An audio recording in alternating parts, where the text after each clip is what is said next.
Bismillahirrahmanirrahim. Assalamualaikum warahmatullahi wabarakatuh. Alhamdulillah wassalatu wassalamu ala Rasulillah Sayyidina wa Maulana Muhammad ibni Abdillah wa ala alihi wa sahbihi wa man tabi'ahu wa mawalah.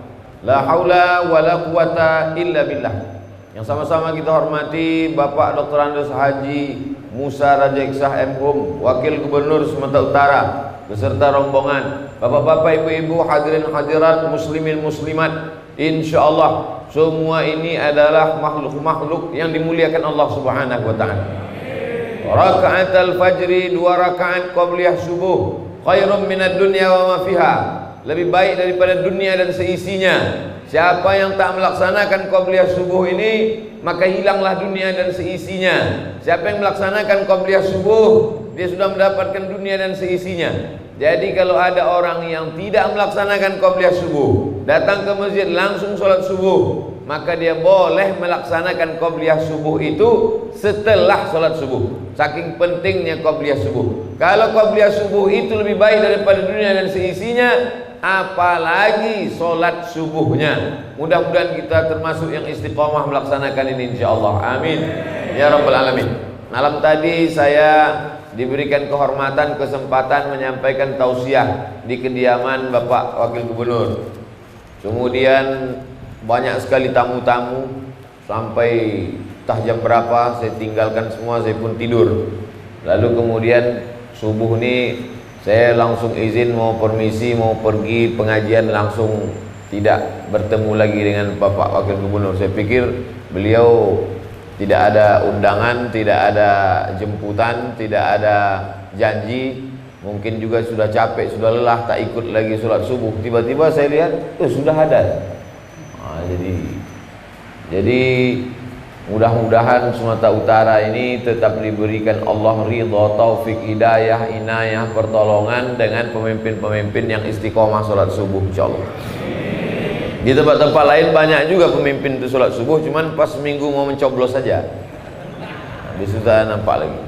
Tapi hari ini tidak, bukan karena itu, bukan karena kampanye, bukan karena mencoblos, bukan karena kepentingan. Karena kata pepatah orang Melayu, kalau tak ada berada, takkan tempua bersarang rendah. Burung tempua itu sarangnya di atas pokok kelapa, tapi kalau sudah musim padi menguning, turun dia. Makanya kata orang, kalau tak ada berada, takkan tempua bersarang rendah. Jadi kalau tak hanya kepentingan, tapi hari ini kita lihat bukti nyata, maka alhamdulillah wa syukrulillah wa la haula wa la quwata illa billah.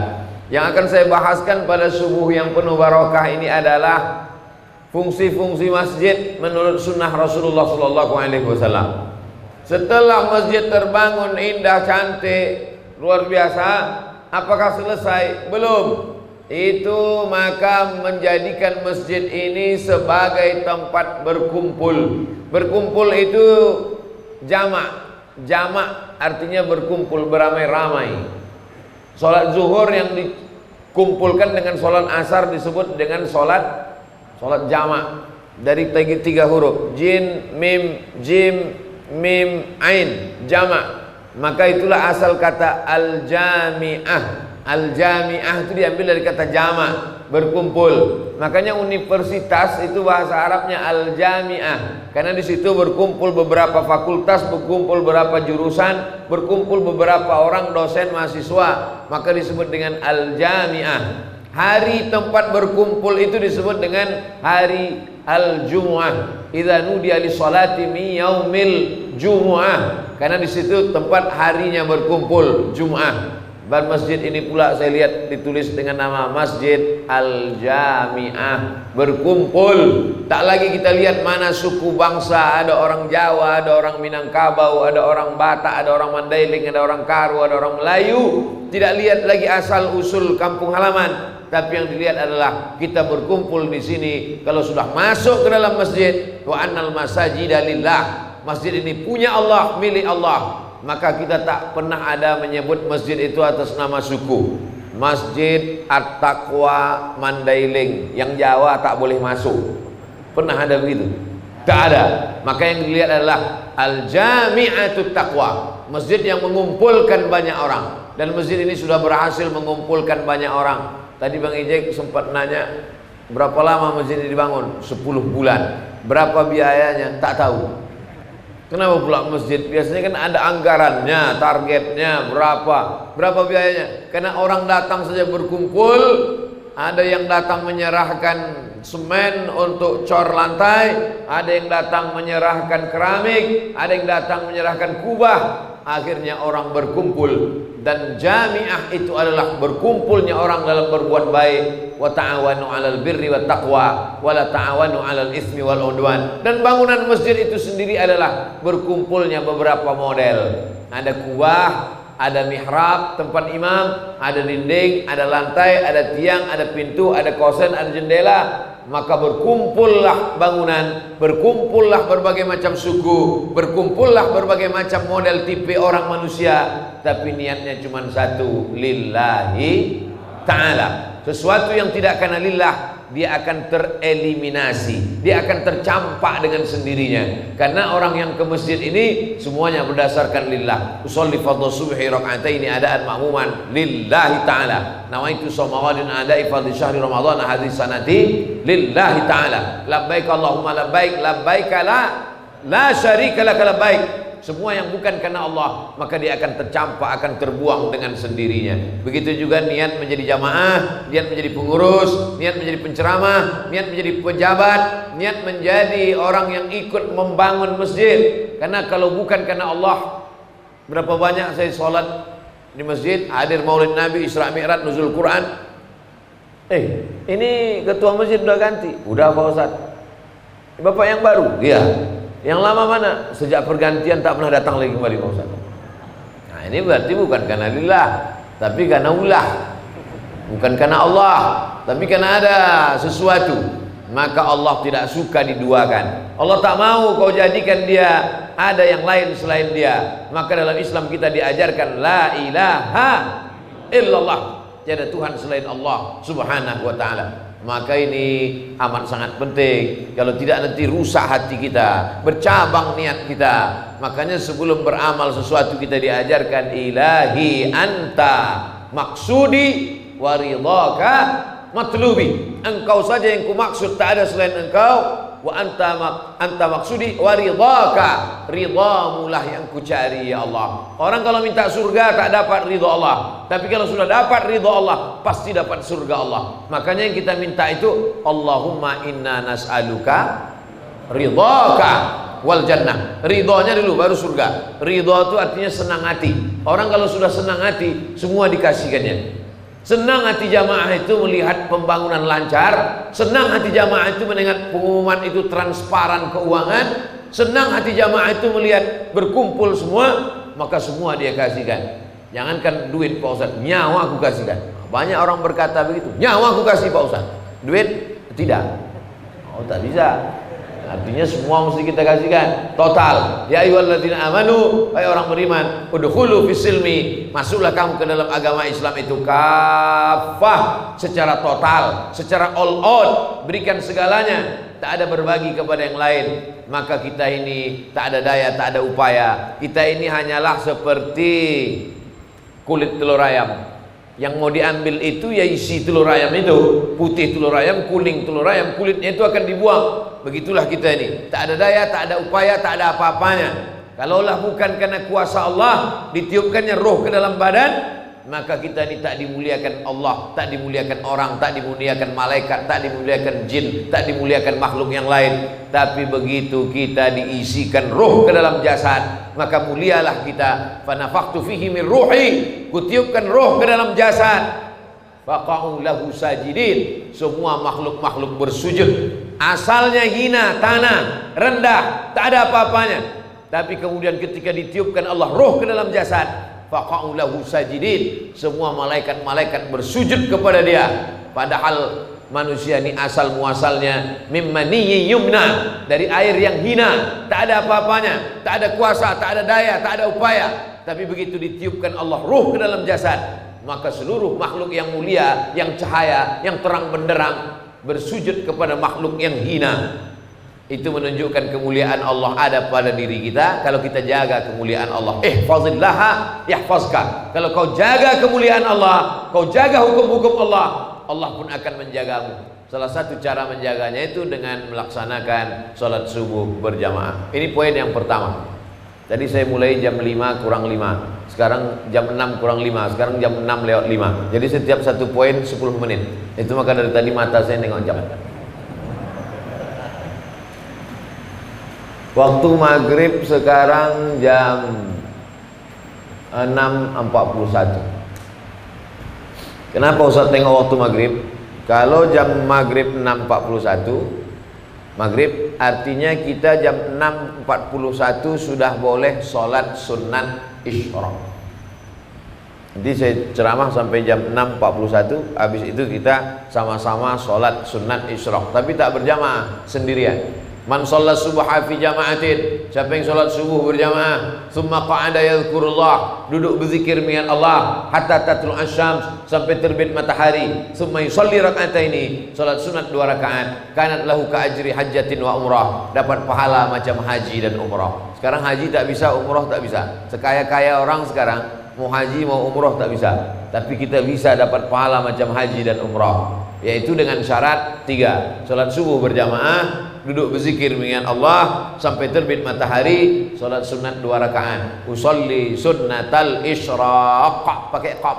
Usolli sunnatal isyraq raka'ataini lillahi ta'ala. Ayatnya bebas, maka dapat pahala macam haji dan umrah. Ini dapat ustaz dari kitab apa? Kitab Sunan Tirmidzi. Nama penulisnya Imam Abu Isa ibnu Saurah At-Tirmidzi. Abu Isa ibnu Saurah At-Tirmidzi. Status hadisnya hadisun hasan. Hadis hasan, tak diragukan satu ulama pun tentang kualitas hadisun hasan. Maka kita laksanakan ini nanti insyaallah jam 6.41. Yang wuduknya batal, silakan perbaharui wuduk, boleh. Nah ini kita amalkan. Kalau bisa tiap hari bagus, tak bisa tiap hari, hari libur aja. Tak bisa hari libur pas Ustaz Somad datang aja.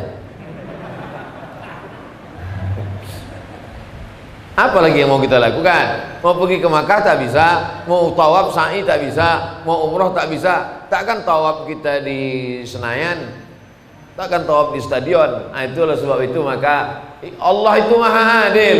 Dulu orang kalau dibacakan hadis ini, apa itu? Aku banyak duit bisa ke Makkah. Nah, sekarang pergilah kau ke Makkah kalau tak dibalikkan lagi kemari.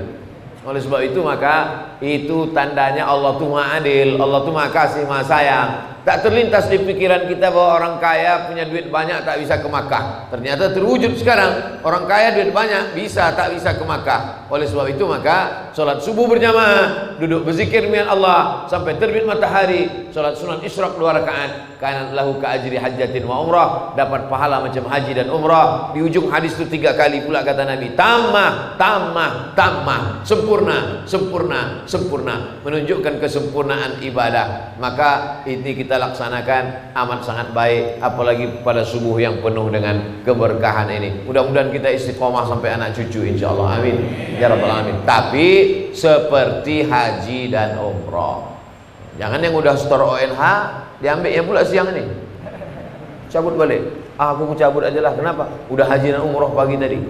Seperti, maksudnya kelipatan pahalanya sama seperti orang haji dan umrah. Ini poin yang pertama. Poin yang pertama, membangun masjid itu susah, tapi membangun kebersamaan jauh lebih susah. Inna syaitan qad ya'isa an ya'budahul musallun. Setan sudah putus asa menengok orang sholat. Begitu setan nengok bapak sholat, setan langsung putus asa. Kata setan kepada kawan-kawannya, tan, aku bunuh diri aja lah. Aku putus asa udah menengok orang-orang di Jamiatul Taqwa ini udah sholat berjamaah. Setan putus asa melihat orang sholat. Walakin fit tahrish, ditanamkannya permusuhan. Sebelumnya dia menggoda bapak ibu, sembahlah aku, sembahlah pokok kayu, sembahlah patung, sembahlah setan. Tapi begitu ditengoknya bapak ibu sholat, setan putus asa. Tapi dia berubah menggoda. Menggoda dari mana? Fit tahrish, menanamkan permusuhan. Permusuhan antara makmum dengan imam. Aku sebetulnya mau sholat di Jamiatul Taqwa itu, tapi kenapa? Panjang kali ayat imam itu. Dipendekkan imam. Imam itu macam tak pandai aja, tak ada ayat yang panjang nampaknya hafalnya. Serba salah dibuat. Mulailah ada konflik, clash antara pengurus dengan jamaah. macam dia aja yang hebat. Ini kan demokrasi, kenapa tak turun-turun ketuanya? Sekretaris tak diganti-gantinya pula. Nampaknya mereka ini udah nepotisme. Tidak di masjid Jami' Taqwa, masjid-masjid yang lain yang jauh-jauh tadi mana-mana. Walakin fit tahris, itu kerja siapa itu? Kerja setan. La atiyannahum min baini aydihim, aku akan datang dari depan, wa min khalfihim, dari belakang, wa an aymanihim, dari kanan, wa an syama'ilihim, dari kiri. Datang dia dari depan, datang dari belakang, datang dia dari kanan, datang dari kiri. Itu kerja setan. Jadi kalau ada di antara jamaah ini suka mengompor-ngompori orang, datang dari kanan, datang dari kiri, datang dari depan, datang dari belakang, bacakan ayat kursi, Allahul Qayyum la ta'khudhuhu sinatun wa la nawm. Insyaallah terbakar dia. Itu yang jadi masalah. Kalau yang menggoda kita ini jin, setan, kita bacakan ayat kursi, insyaallah lari dia. Tapi kalau kita bacakan ke jamaah nih, hafal pula dia dari kita lagi. Oleh sebab itu kita jaga hati kita untuk tetap berjamaah, untuk tetap bersama. Kalau nampak jamaah tak datang, biasanya bapak ini di sebelah kiri, biasanya bapak ini di sebelah kanan. Ini kenapa dia tak datang? Datang ke rumahnya. Kenapa kau tak datang? Zaman dulu sahabat Nabi begitu. Kalau ada jamaah yang tak datang, datang ke rumahnya. Assalamualaikum, kenapa kau tak datang? Apa kabar imanmu? Bukan apa kabar duitmu, bukan apa kabar dompetmu, apa kabar imanmu? Kenapa kau tak datang ke masjid? Zaman dulu orang tak datang ke masjid itu karena sakit, karena musafir. Orang sekarang kenapa kau tak ke masjid? Alhamdulillah rezeki udah lancar. Dulu waktu tak lancar 6 kali ke masjid, subuh, zuhur, asar, maghrib, isya, duha, sampai tahajud pun ke masjid. Begitu lancar mulai seminggu sekali sholat Jumat, makin lancar mulai setahun sekali. Idul Adha, Idul Fitri itu pun masbuk pula. La haula wala quwata illa billahil aliyil azim. Ini yang pertama. Yang kedua, masjid itu dalam Islam bukan cuman untuk sholat saja, tapi selesai sholat Nabi duduk, lalu kemudian sahabat berkeliling. Bulatan lingkaran keliling itu namanya halaqah. Namanya halaqah. Halaqah artinya lingkaran. Karena waktu itu belum bisa tabligh akbar, tak bisa pengajian macam ini, karena suara itu tak lantang ke belakang. Beda sama zaman sekarang, sudah ada mikrofon, suara bisa ke belakang. Dan yang di sana pula ibu-ibu, tadi saya tengok satu barisan penuh. Cemana, tadi waktu saya lewat, cemana lah ibu-ibu ini nanti mau nengok pengajian begini ramainya. Rupanya dipasangkan pula layar, sana ada live, macam nonton Real Madrid Barcelona orang di sana. Nah, oleh sebab itu tidak ada halangan.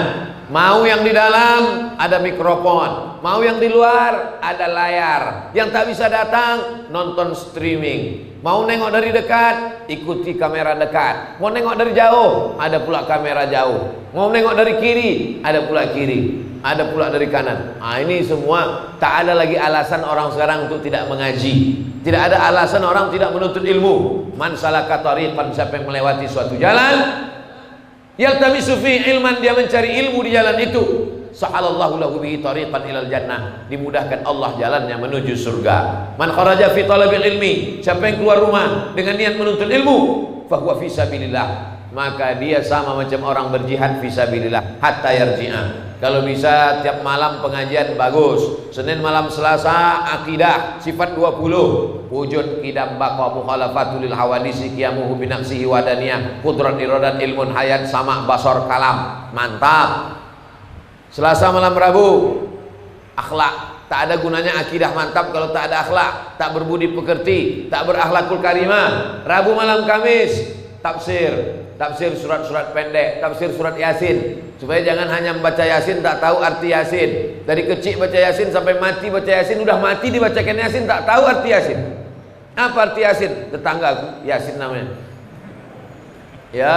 Yasin sallallahu alaihi wasallam. Kenapa lah orang ini membaca Yasin sallallahu alaihi wasallam? Rupanya Yasin itu salah satu dari nama Muhammad sallallahu alaihi wasallam. Salatullah salamullah ala Toha, salatullah salamullah ala Yasin, Yasin Habibillah, Yasin Muhammad sallallahu alaihi wasallam. Wal Qur'anil Hakim, kitab yang diturunkan kepada dia. Innaka, ka engkau, Yasin Muhammad sallallahu alaihi wasallam. Wal Qur'anil Hakim, kitab yang diturunkan kepada engkau. Innaka, engkau ya Muhammad, laminal mursalin, lamnya pendek. Yang latah lamnya panjang pula. Innaka la minal mursalin. Kau bukan nabi. Oleh sebab itu maka mengaji surat Yasin. Nah, jadi dulu saya di masjid gitu, ada satu ustadz nih lain pula metodenya. Jangan baca-baca Yasin. Dari kecil sudah baca Yasin, sudah tua tetap baca Yasin. Kalau saya tak begitu. Kita malam ini tidak lagi baca Yasin, tapi kita baca tafsir surat Yasin. Berapa ayat Pak Ustadz? Kita baca sampai jamaah mengantuk. Baca surat Yasin dari maghrib sampai ke Isya selesai. Dapat 5 ayat, 10 ayat. Habis itu sholat Isya berjamaah. Jangan buat pengajian ba'da Isya. Kalau saya buat pengajian malam ba'da maghrib. Kenapa begitu? Karena kalau ba'da Isya jamaahnya datang sesudah Isya.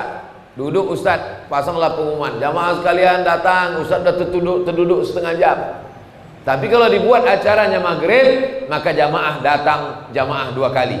Maghrib berjamaah, Isya berjamaah. Dan ceramah tak panjang-panjang. Dari maghrib ke Isya 45 menit. Sholat Isya berjamaah. Habis Isya Anda bertanya, Ustadz menjawab. Kirimkan pertanyaan beberapa hari sebelumnya ke nomor SMS berikut ini.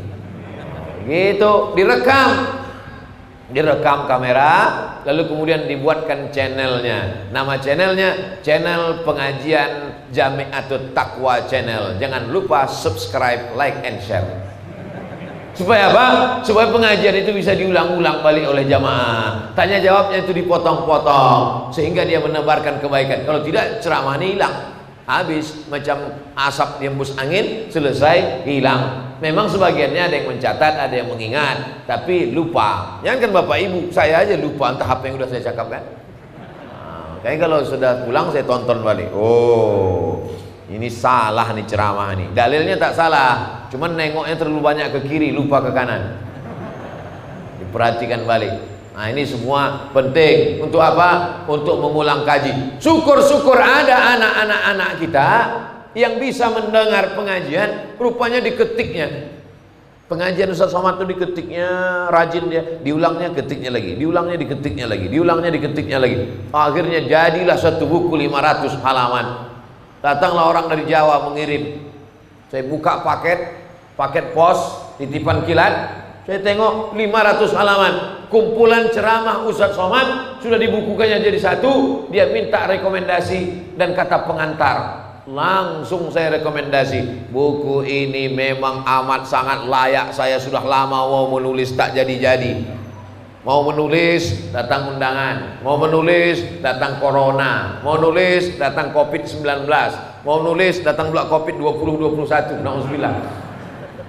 Alhamdulillah. Oleh sebab itu makanya ada orang yang diam aja, tak ada dia ceramah, tapi dituliskannya ceramah jadi satu buku 500 halaman. Luar biasa. Baru kemarin saya dapat kiriman dari Jawa. Oleh sebab itu dia tak pernah ketemu, tak pernah jumpa dengan saya, tak pernah hadir tabligh akbar. Dia hanya menonton saja, tapi kemudian dituliskannya. Tak mustahil ada anak-anak kita yang diam aja, tapi kemudian dia di kamar ditulisnya ceramah para ustadz. Maka keluarlah ada buku akidah, ada buku akhlak, ada buku tafsir surat Yasin, ada hadis-hadis pilihan. Hari Rabu malam Kamis malam Jumat tak ada pengajian. Kamis malam Jumat wirid Yasin, membaca Yasin. Macam kami tadi malam di rumah Pak Wakil Gubernur membaca Yasin ramai-ramai. Yasin wal Qur'anil Hakim innaka laminal mursalin. Man qara'a Yasin fi lailatin, siapa yang baca surat Yasin pada suatu malam, asbaha maghfuran lah, maka pada waktu subuhnya dia sudah diampunkan Allah. Seabdol-abdol, seelok-elok, sebagus-bagus, semantap-mantapnya baca Yasin itu tiap malam sebelum tidur malam. Tapi kalau tak sanggup tiap malam, malam Jumat aja. Nah, itulah makanya ada wirid Yasin, wirid. Masih di Jami'atut Taqwa ini masih ada wirid Yasin lagi. Alhamdulillah, di sebagian tempat udah tak ada lagi wirid Yasin. Kalian masih wirid Yasin? Udah innalillah Pak Ustaz, udah lama. Gara-gara apa? Gara-gara ada ustadz mengatakan wirid Yasin ini bid'ah. Wirid Yasin bid'ah, tak boleh wirid Yasin. Mengapa cuma baca Yasin? Kenapa baca Yasin bersama-sama? Mengaku sendiri ke telinga saya di depan saya. Ustaz Somad, dulu kami di sini ada tradisi wirid Yasin malam Jumat. Terus datang ustadz kemari ceramah, katanya wirid Yasin ini bid'ah. Akhirnya kami tak wirid Yasin lagi. Terus bapak pindah ke surat lain. Udah 2 tahun saya tak pernah buka Quran lagi Pak Ustaz.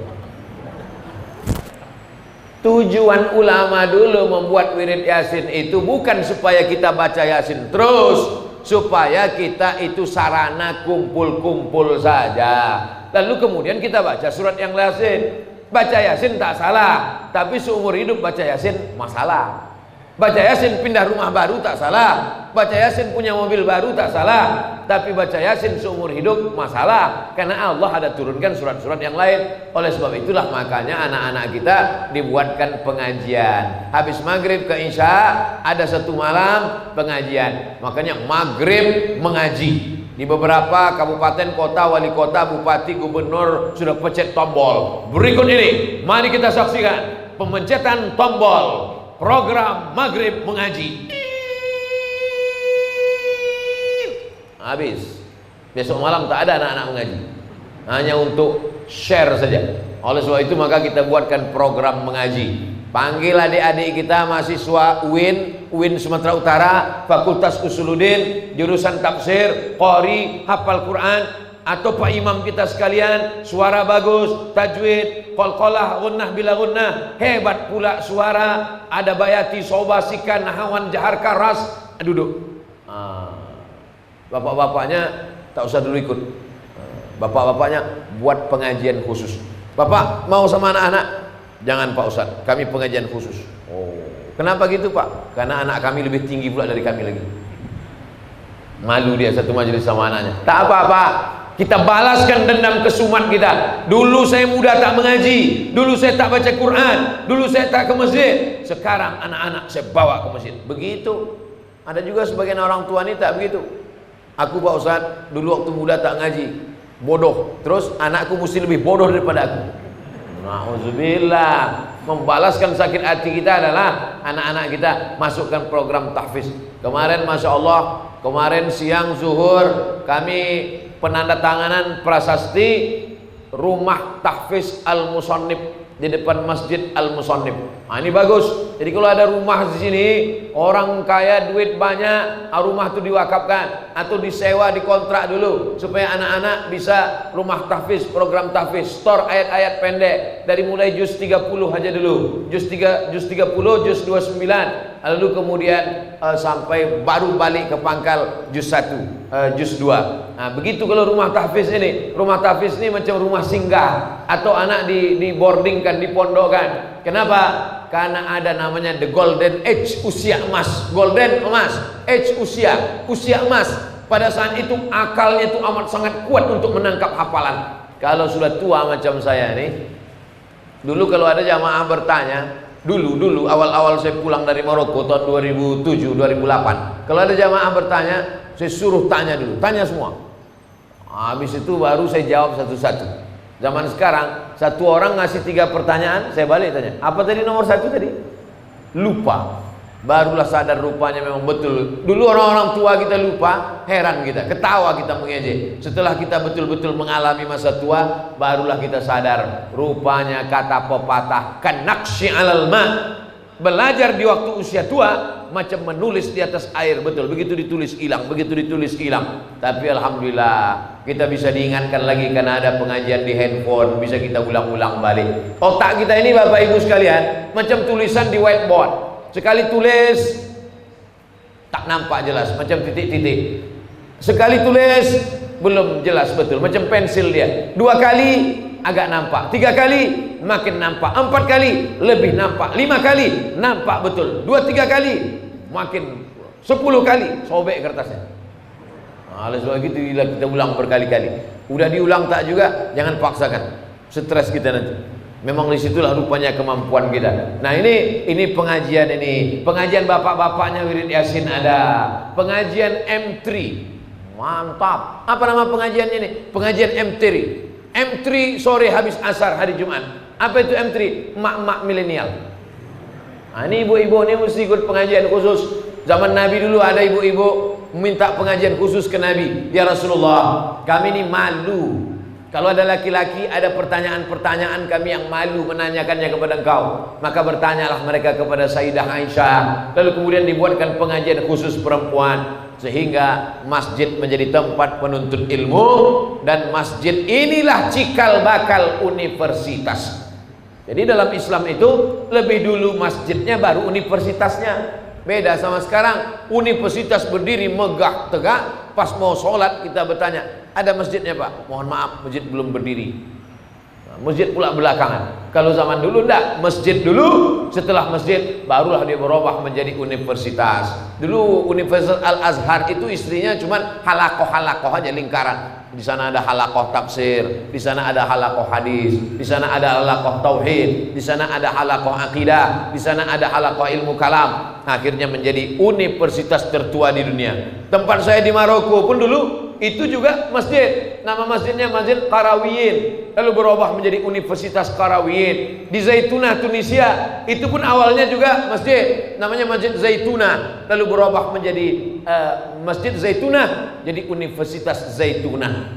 Yang paling tua kata orang sekarang Azhar, lebih tua lagi dari Azhar Zaitunah Tunisia, lebih tua lagi dari Zaitunah. Itulah dia Universitas Qarawiyyin di Maroko. Semuanya berawal dari masjid, berubah menjadi universitas. Tapi ibu yang dimuliakan Allah SWT, kita mesti punya cita-cita yang tinggi, karena kalau tidak dia hanya sebatas masjid saja. Masjid menyatukan hati jamaah, masjid menjadi tempat penuntut ilmu, maka dia penuh tiap-tiap malam. Petangnya ibu-ibu, maghribnya bapak-bapak, malam Jumat ada wirid yasin, anak-anak mengaji. Maka ini insya Allah bangunan tak sia-sia sampai hari kiamat. Orang yang paling beruntung, inilah orang yang mewakafkan tanah masjid nih.